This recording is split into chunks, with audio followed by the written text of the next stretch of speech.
اللہ تعالیٰ فرماتا ہے اے ایمان والو اللہ اور اس کے رسول پر ایمان رکھو اور اس کتاب پر جو اپنے ان رسول پر اتاری اور اس کتاب پر جو پہلے اتاری، اور جو نہ مانے اللہ اور اس کے فرشتوں اور کتابوں اور رسولوں اور قیامت کو تو ضرور دور کی گمراہی میں پڑا ہے۔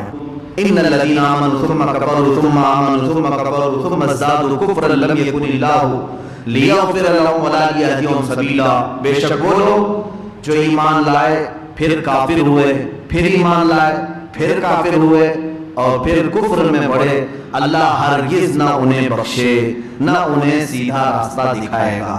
7 چیزوں پر یقین رکھنے کا نام ایمان ہے، اللہ پر، اس کے فرشتوں پر، اس کی کتابوں پر، اس کے رسولوں پر، قیامت کے دن پر اور تقدیر پر، پھر مرنے کے بعد دوبارہ قیامت کے دن اٹھائے جانے پر، زندہ ہونے پر۔ یہ 7 چیزوں پر یقین رکھنے کا نام کیا ہے؟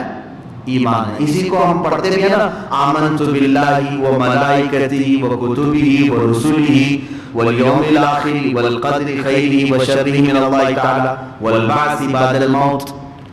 اسی کو ایمان کہتے ہیں۔ 7 چیزیں آپ کے دل میں ہونی چاہیے۔ اللہ ہے کہ نہیں؟ ایمان ہے آپ کا سب کا؟ ایمان ٹرسٹ کو کہتے ہیں، یقین۔ اس کے بعد فرشتے، اس کے بعد ہے اللہ کی کتابوں پر ایمان رکھنا۔ وہ تقریباً 104 کتابیں اللہ تعالیٰ نے نازل فرمائی اپنی نبیوں پر، چھوٹی بڑی سب ملا کر، ان سب پر ہمارا ایمان ہے۔ لیکن وہ ساری کتابیں جو پہلے کے نبیوں پر اتاری گئی اب صحیح حالت میں کوئی بھی باقی نہیں ہے سوائے قرآن مقدس کے۔ ایمان ہمارا زبور پر بھی ہے، انجیل پر بھی ہے، تورات پر بھی ہے کہ اتری تھی نبیوں پر، ہم مانتے ہیں ان کتابوں، لیکن وہ اپنی اصلی شکل میں آج باقی نہیں ہے۔ آج تک اگر محفوظ کوئی کتاب ہے تو کتاب اللہ قرآن مقدس، یہ اللہ کی کتاب، اس پر ایمان۔ رسولوں پر جتنے بھی دنیا میں آئے نبی اور رسول، سب پر ہمارا یقین ہونا چاہیے۔ کس بات کا یقین؟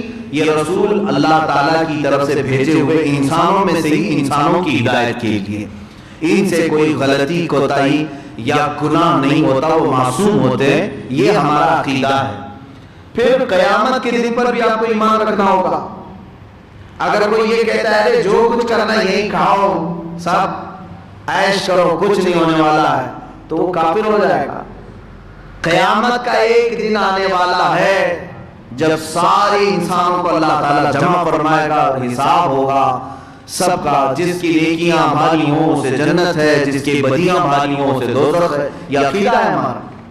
تو تقدیر ایک چیز ہے، تقدیر اس مسئلے میں زیادہ نہ پڑے تو اچھا ہے۔ تقدیر کیا ہے؟ ہماری زندگی میں جو کچھ بھی ہو رہا ہے وہ سب اللہ کی مرضی سے سب لکھا جا چکا ہے۔ جو کچھ بھی ہو رہا ہے وہ سب لکھا جا چکا ہے۔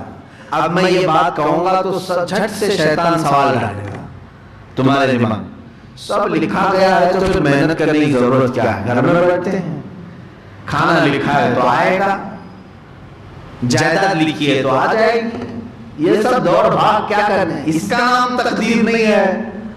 ایک بزرگ کے پاس ان کے مرید آئے اور کہا کہ حضرت تقدیر حق ہے؟ کہا حق ہے۔ انہوں نے فرمایا میرا بھائی بیمار ہے، میں سوچ رہا ہوں اس کو کسی ڈاکٹر کے پاس نہ لے جاؤں، تقدیر میں اگر لکھا ہے ماننا تو مرے گا گھر میں، اس کا علاج کیوں کراؤں؟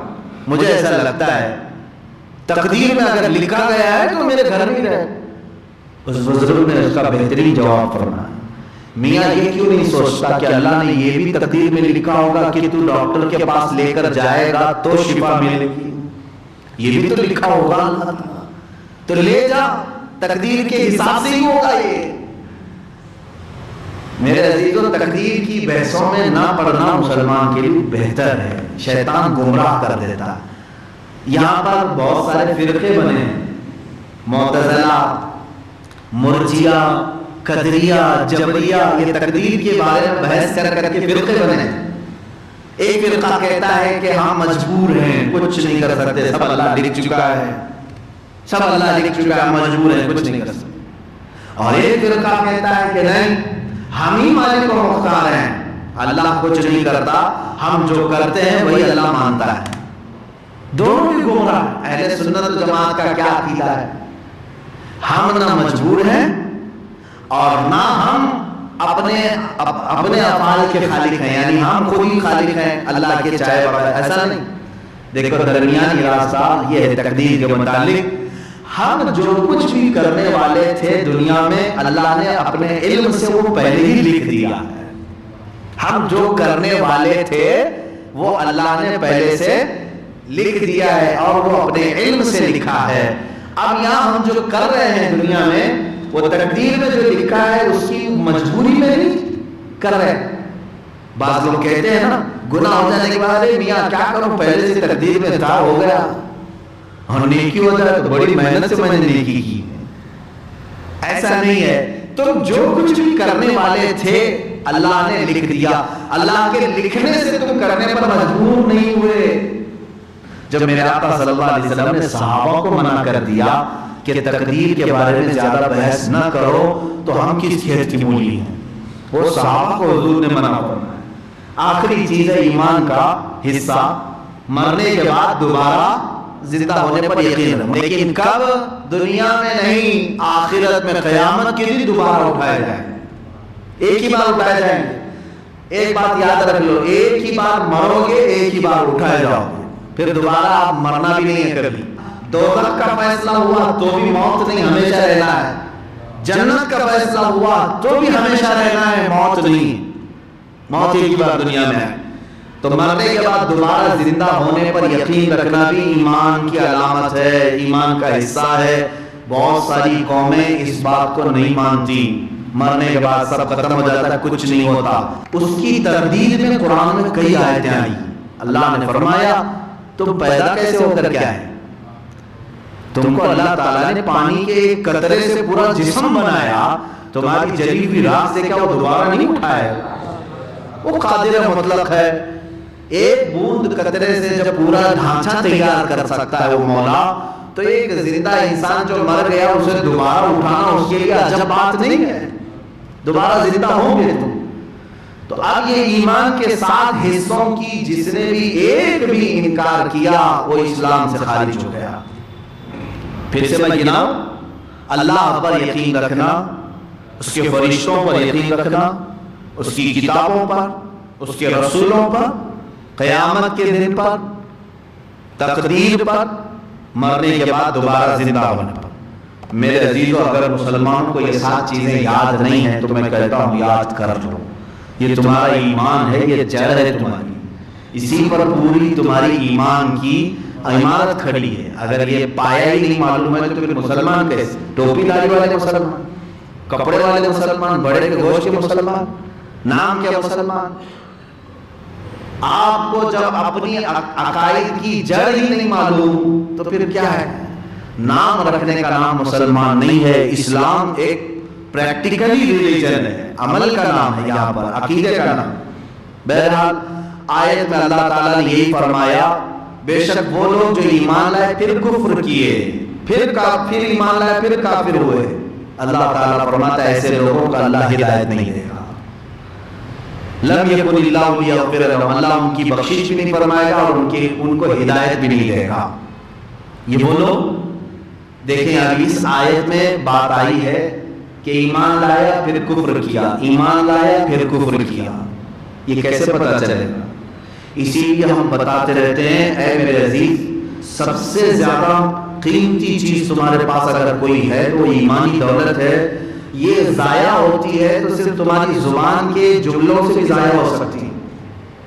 اللہ 1000 بار نہ کرے، 1000 بار نہ کرے کسی آپ کے ساتھ، ایک جملہ اگر آپ نے کہہ دیا، ایک جملہ اگر آپ نے کہہ دیا، قرآن میں جھوٹ آیا ہے، معاذ پورا ایمان چلا گیا۔ جتنی نمازیں پڑھے تھے سب گئی، حج کیا تھا تو وہ ختم، عمرے کیا تھا تو ہو گئی، زکات دیا تھا تو ہو گئی، کوئی نیکی باقی نہیں رہی۔ کفر نے تمہارے ایک جملے میں سب ختم کر دیا، سارے اعمال ختم ہو گئے، تمہیں پتہ بھی نہیں چلا۔ ایک زبان کا ایک جملہ، کفریہ جملے بہت سارے لوگ بک جاتے ہیں، انہیں پتہ بھی نہیں ہوتا ہے، اور پھر کسی نے یاد دلایا، توبہ کر دیا، استغفر اللہ، پھر ایمان لائے، پھر ایسی بے احتیاطی کیا، پھر کافر ہوا۔ اللہ تعالیٰ نے 2 مرتبہ فرمایا بے شک وہ لوگ جو ایمان لائے ثم کفروا پھر کافر ہوئے، ثم آمنوا پھر ایمان لائے، ثم کفروا پھر کافر ہوئے، 2 بار ایسا کیا، تیسری بار کفر میں وہ بڑھتے چلے گئے، تو اب اللہ تعالیٰ فرماتا ہے اللہ ان کو ہدایت کی طرف نہیں بلائے گا، ہدایت کی طرف انہیں نہیں بلائے گا۔ اس آیت کی اور تفصیل ہے، میں پھر انشاءاللہ کل عرض کروں گا۔